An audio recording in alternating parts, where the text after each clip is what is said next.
Mad Max Randy in the garage. I think it's January 6th.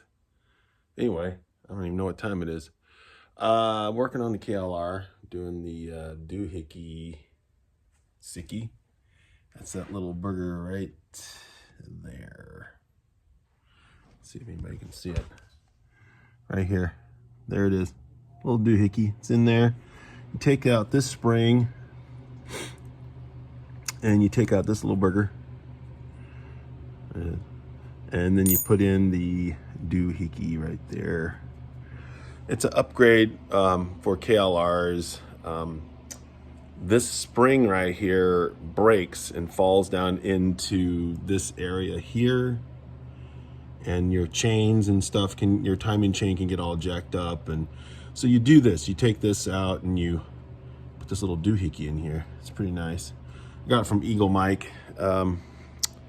It was kind of expensive. It comes with, you know, like the wrench and the little bolt thing to take your hub off inside there. That's pretty cool.